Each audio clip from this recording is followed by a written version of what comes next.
The courthouse clerk slid a cream-colored envelope beneath the glass and told me to sign. I had come because of an anonymous message that arrived that morning. It contained only 9 words. Ask for file 11C. Evelyn Hart already signed it.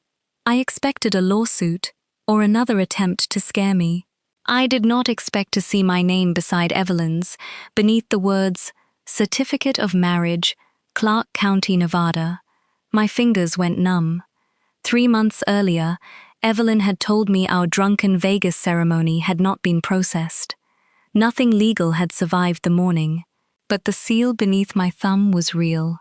So was the request history clipped to the back. Evelyn had ordered a certified copy 11 weeks ago. The coldest corporate lawyer in Manhattan had known almost from the beginning that she was legally married to me. Put it down, her voice came from behind me. Evelyn stood 6 feet away, in a charcoal suit, composed except for the pulse beneath her jaw. Her eyes moved to the certificate, and I understood that the person she had been trying to control was me. You knew, I said. Evelyn glanced toward the black security dome over the clerk's window. Her expression changed so slightly that anyone else would have missed it. I had spent years photographing faces at the exact moment people stopped performing. I saw fear, not guilt, not embarrassment, fear. She stepped closer and lowered her voice. Put it down. They cannot know you are my wife. Who cannot know? The courthouse doors opened behind her. A man in a navy overcoat entered, saw us together, and touched the phone at his ear. Evelyn took the certificate from my hand before I could stop her. Smile, she whispered. What? Someone wanted you to find this. Do not let him see that it matters. She slipped one arm around my waist, as if we were posing. Across the lobby, the man raised his phone. The camera clicked. Evelyn's fingers tightened, and I remembered those same fingers sliding a silver ring onto mine, beneath a neon chapel sign. You have 10 seconds to explain, I said through my smile. I need more than 10. You had 11 weeks. The man started toward us. Evelyn leaned close enough that her lips brushed my ear. You're coming home with me. I do not have a home with you. Legally, you do. She guided me toward a side exit. A black car waited with its engine running. Evelyn opened the rear door.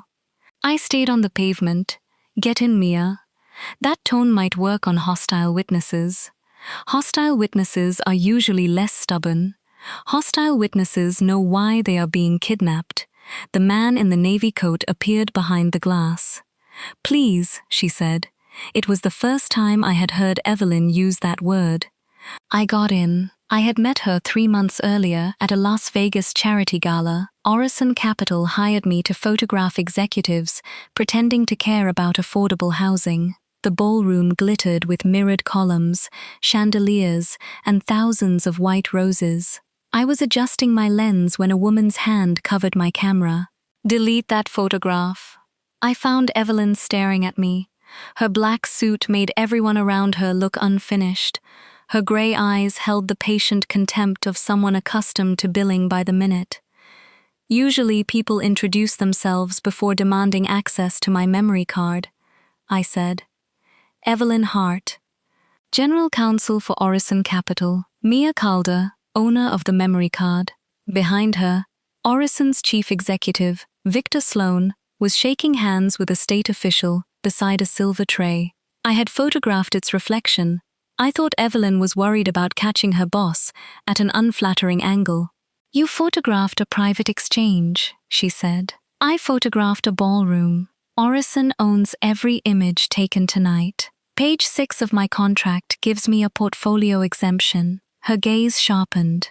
Photographers should not negotiate their own contracts. Lawyers should not assume photographers cannot read.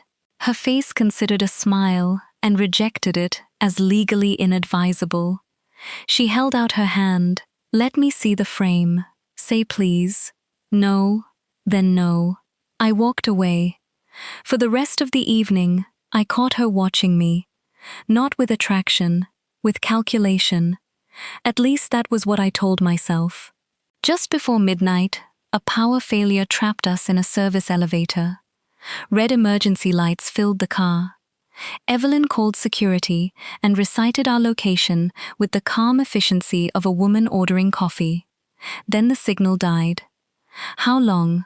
I asked. Security estimated 20 minutes. "You believed them?" "No." After 10 minutes, she removed her jacket. After 20, I took off my heels. With no executives to protect and nowhere to escape, the distance between us softened. I asked why she became a lawyer. She said rules were the only weapons her family could afford, then looked annoyed that the truth had slipped out. I told her my father forgot every family vacation except those preserved in pictures.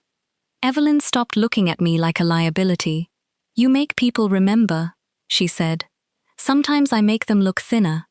Her laugh was quiet and surprised. When the elevator opened, we went for one drink. One became 3, then a walk beneath neon signs bright enough to turn midnight into day. Without her professional voice, Evelyn sounded dangerous in an entirely different way. At 2 in the morning, we passed a chapel advertising midnight movie weddings. A cardboard Elvis leaned beside the door. "Imagine marrying someone you met 6 hours ago," I said. "That would be reckless, terrifying, legally unwise."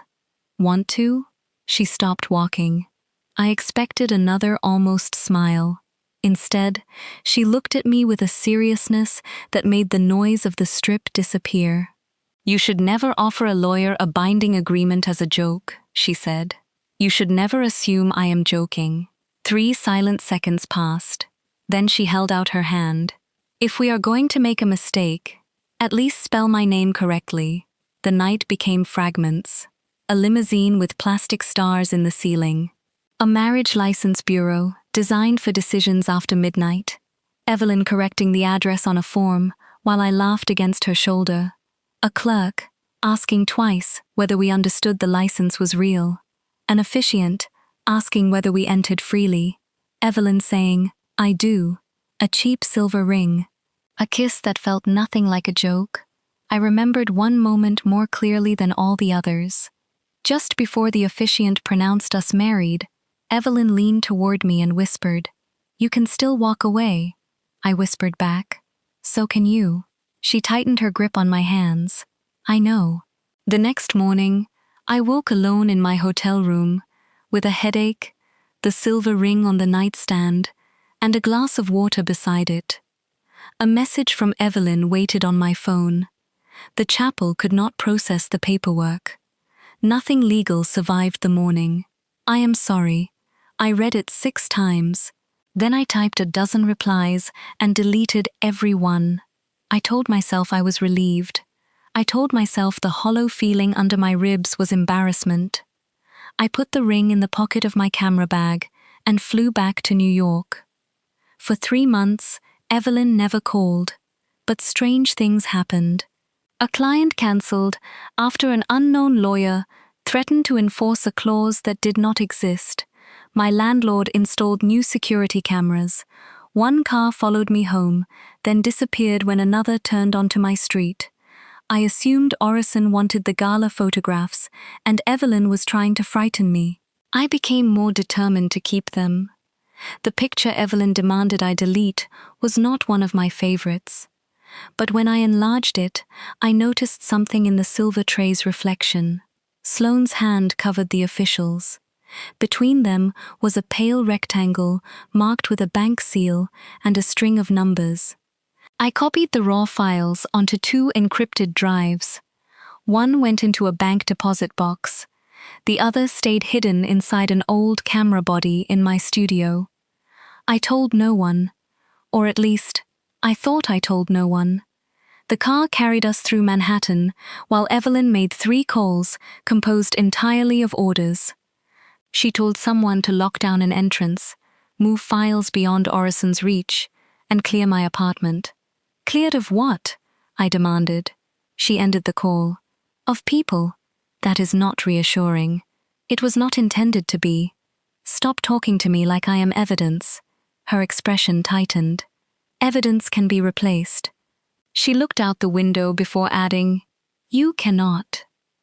Her townhouse stood on a quiet street behind an unmarked steel door. Cameras were built into the brickwork. The windows looked ordinary until metal shutters slid behind them after we entered. I had photographed diplomats with less security. The moment the locks engaged, I turned on her. 11 weeks. Mia, you had 11 weeks to tell me I was married. I had 11 weeks to keep you alive. That is not an answer. It is the only answer that matters. She crossed the room, pressed her thumb to a panel hidden behind a painting, and opened a wall safe. Inside was a black folder. She placed it on the dining table and stepped back, as if approaching me might make things worse. The first page was another certified copy of our marriage certificate. Beneath it were surveillance photographs. There I was, leaving my apartment with wet hair, buying coffee, photographing a wedding in Brooklyn, sitting alone in a movie theater. One image showed a man behind me on a subway platform. The same man appeared outside my studio 2 days later. I recognized the navy coat he had worn at the courthouse. "Who took these?" I asked. "Orison's private security division." "Why are they following me?" Evelyn removed a copy of my gala photograph and set it beneath the lamp. The tray's reflection had been enlarged until the bank draft was impossible to miss. "The charity gala was a payment," she said. "Sloan bribed public officials to approve 3 redevelopment contracts. The projects were deliberately inflated. Almost $200 million disappeared through shell companies. And you are his lawyer. I was hired to protect the company. Then I discovered the company was the crime." She showed me internal ledgers, authorization forms, and encrypted messages bearing Sloan's name.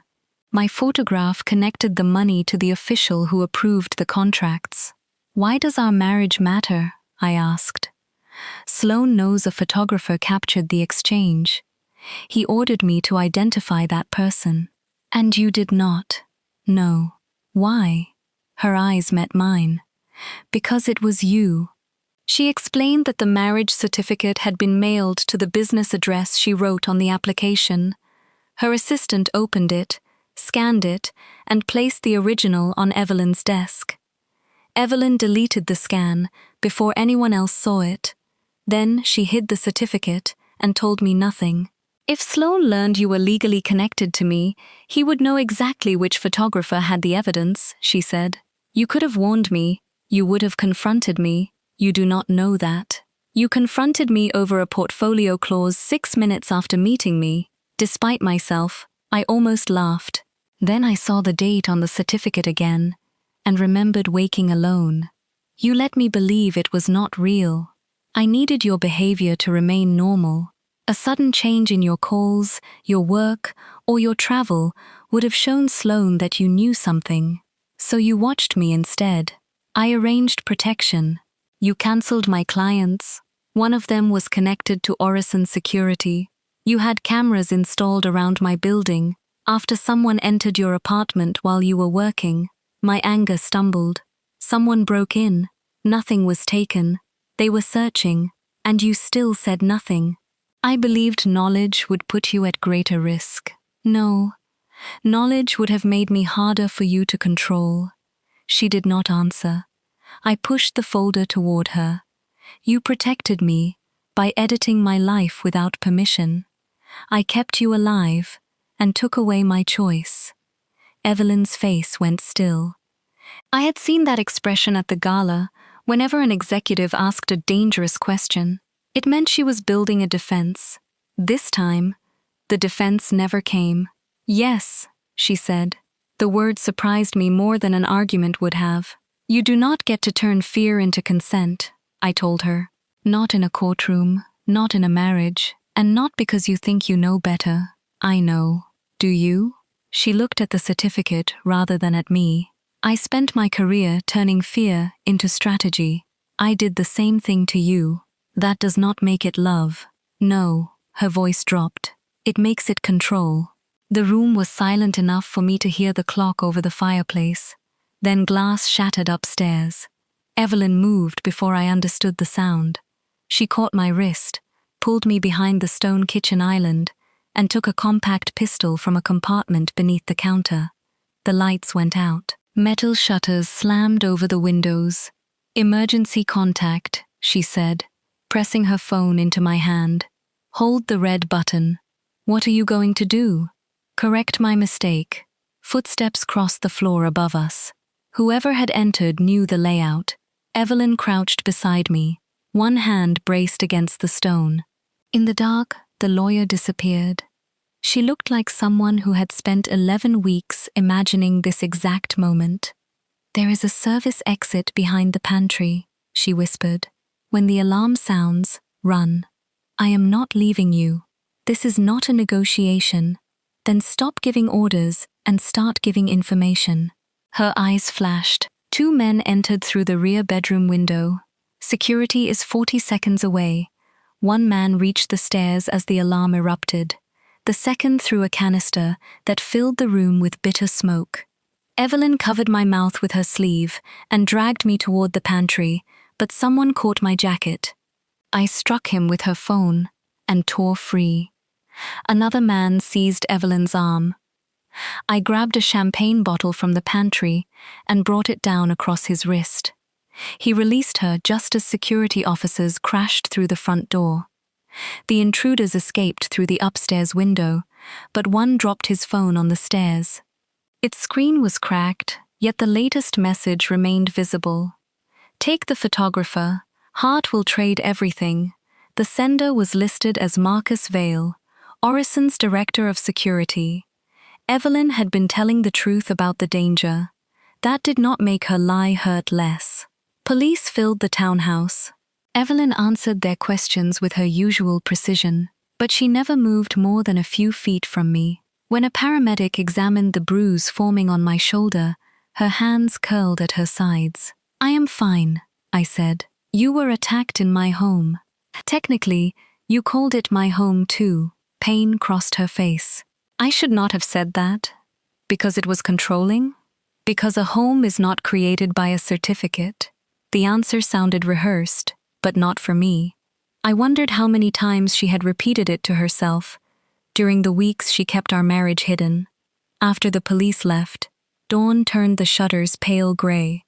Evelyn sat across from me at the kitchen table with the recovered phone between us. "What happens now?"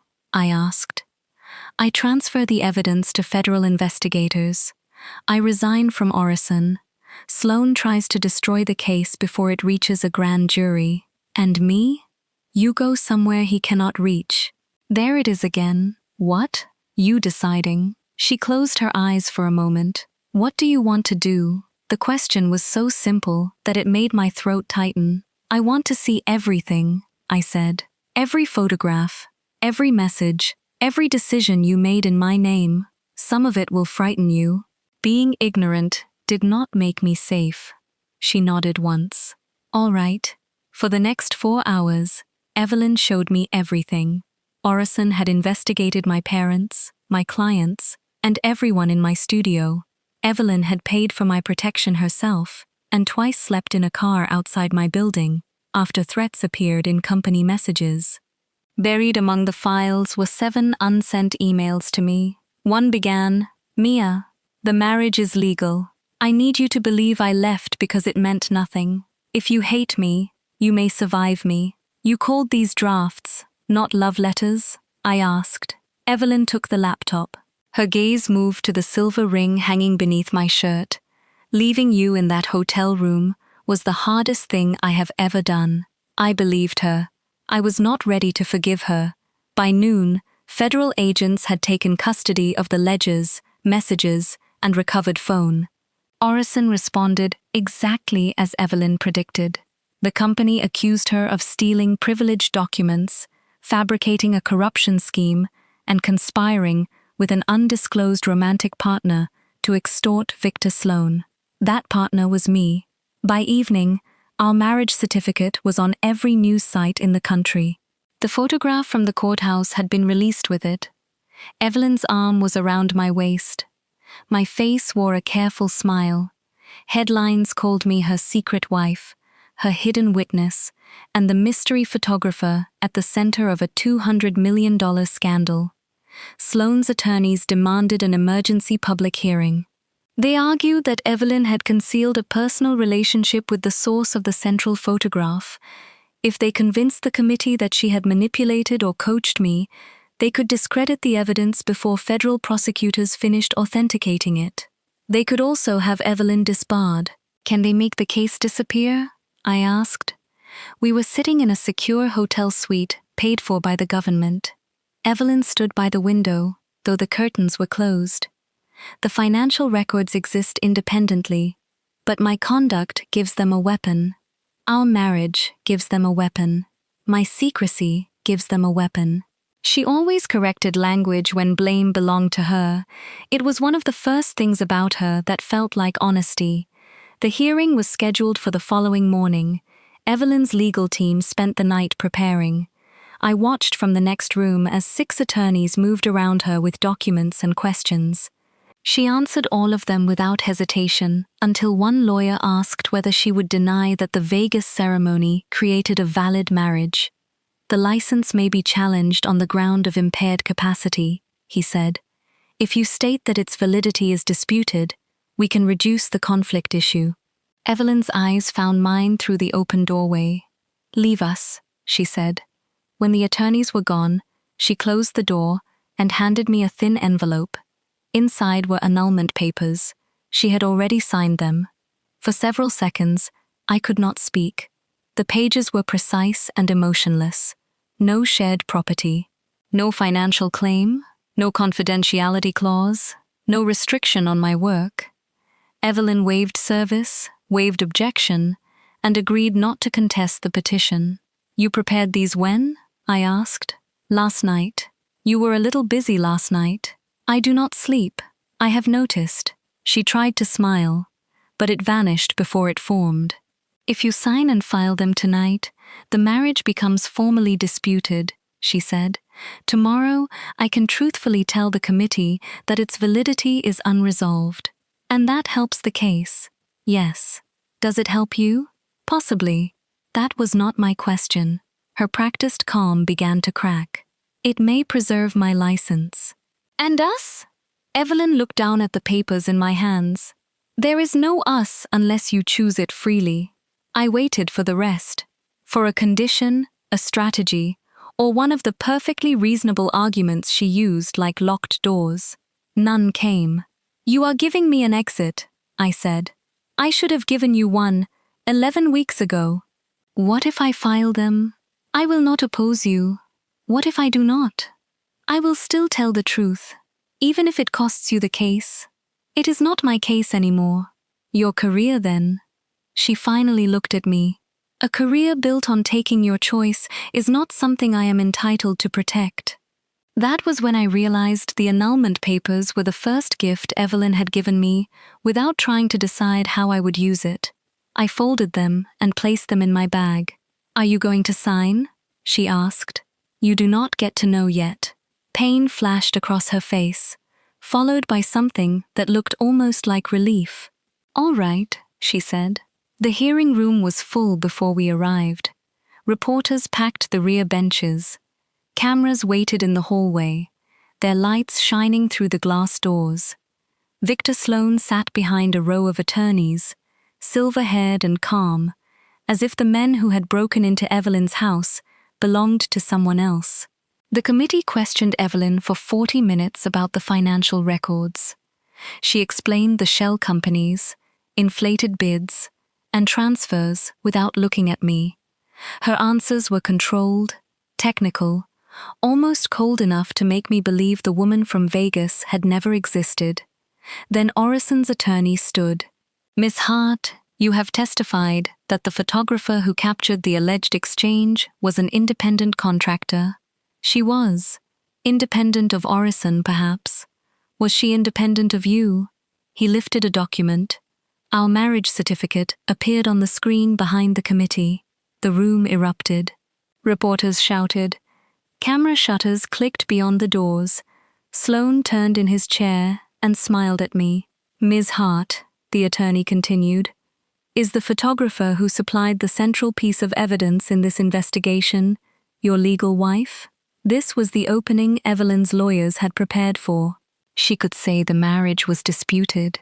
She could question our capacity in Vegas. She could point to the unsigned annulment papers in my bag and protect herself with uncertainty. Instead, she looked at me.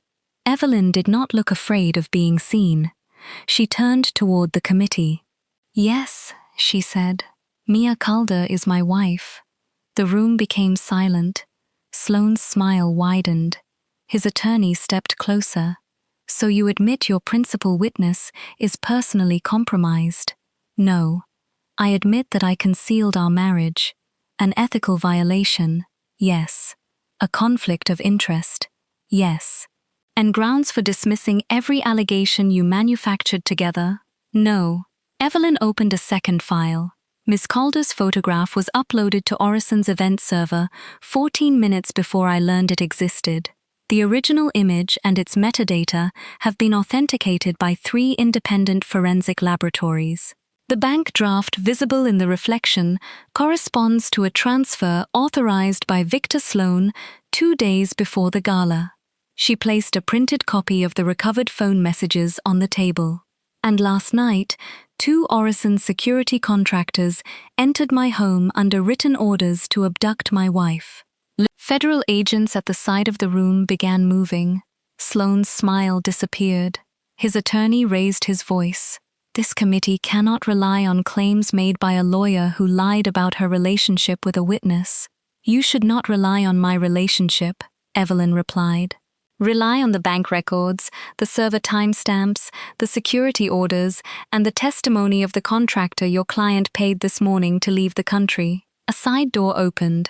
Marcus Vale, Orison's security director, entered between 2 federal agents. Sloane stood so quickly his chair struck the wall. Evelyn did not look at him.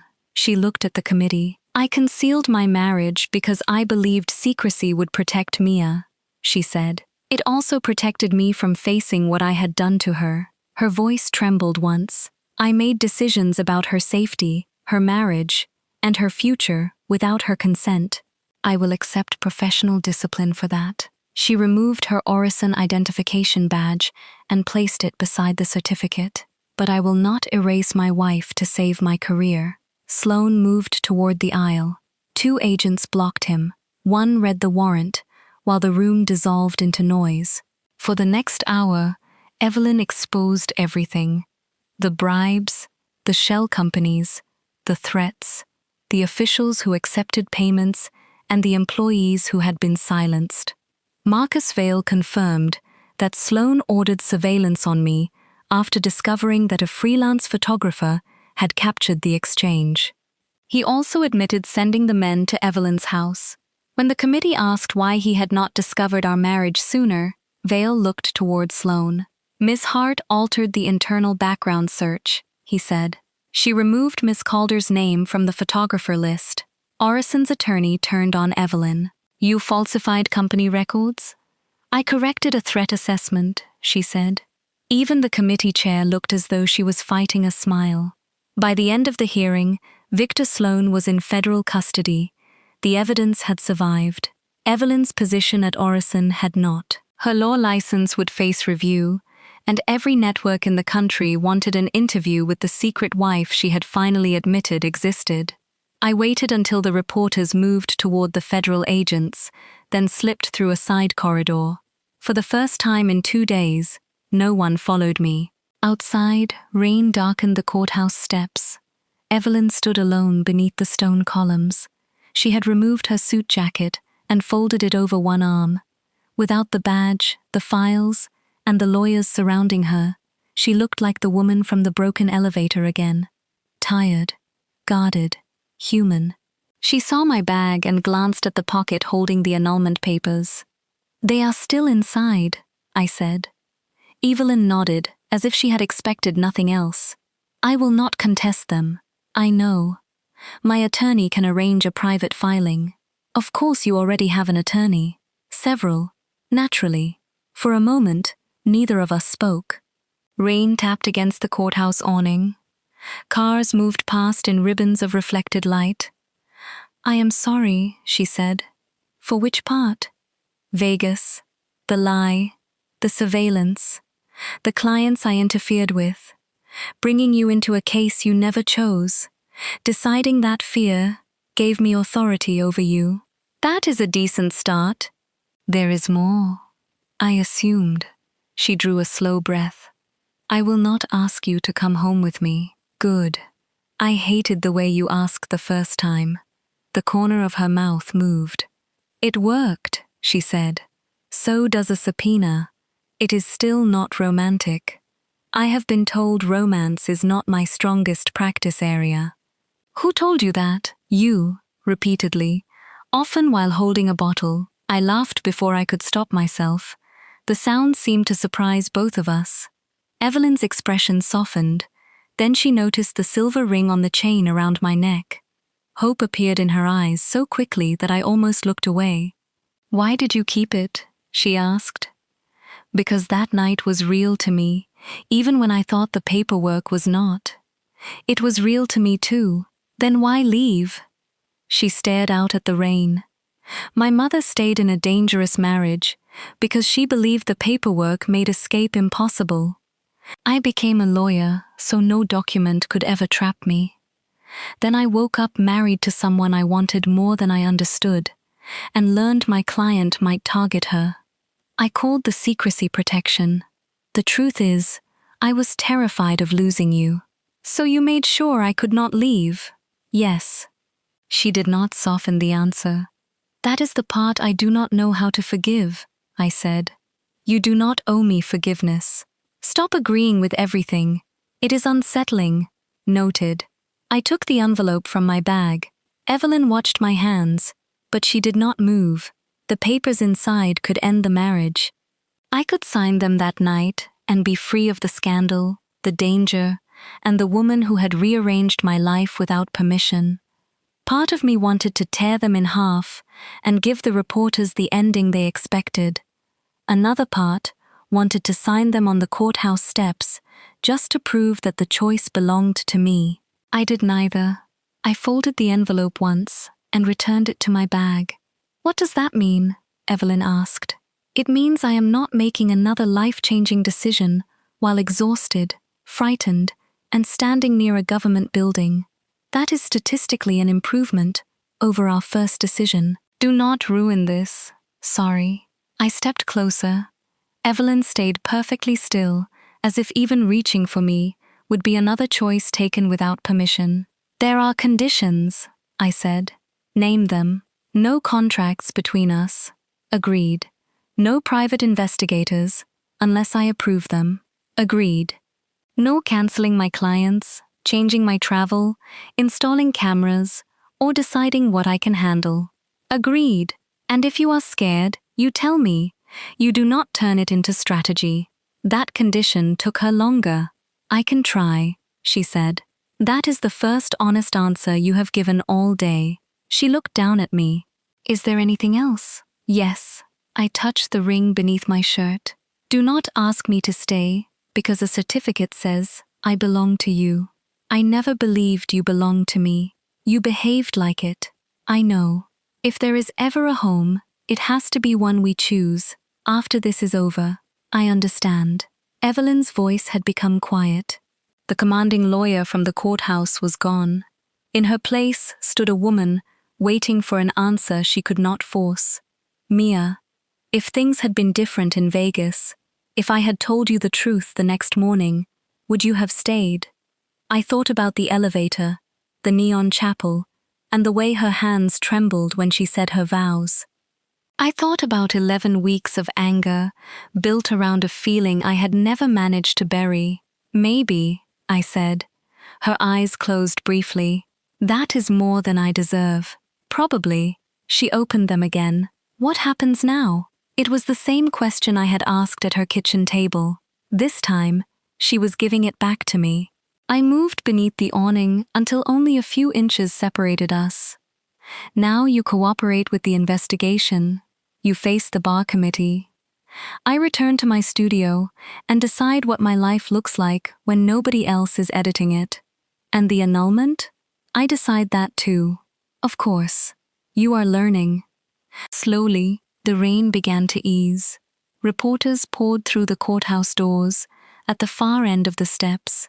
In seconds, they would see us. Tomorrow, photographs of this moment would appear beside stories about corruption, marriage, and the lawyer who had hidden both. Evelyn glanced toward the cameras. "They are coming," she said. "Let them. Do you want me to leave?" I looked at the woman who had lied to protect me, controlled me because she was afraid, and finally risked everything to tell the truth where everyone could hear it. I did not know whether our marriage would survive. I only knew that its next chapter would not be written in secret. "No," I said. "You can stand beside me." She stepped to my side without touching me. The reporters shouted our names. Flashbulbs turned the rain silver. One asked whether I planned to annul the marriage. Another asked whether Evelyn had confirmed our relationship only to save the corruption case. I ignored them. Evelyn looked at me, waiting. I took her hand for exactly 1 second, long enough for her to understand that it was my decision. Then I released it and started down the steps. "Mia," she called. I turned. For once, Evelyn Hart had no command ready, no argument, no carefully drafted agreement. She only looked at me with the impossible hope of someone who had finally surrendered control. "May I ask you again someday?" she said. I thought of the words she had whispered at the courthouse. "You're coming home with me." That had sounded like an order backed by fear, danger, and a document I had never been allowed to see. If she ever said it again, it would have to mean something else. I touched the envelope in my bag. I had not torn up the annulment papers.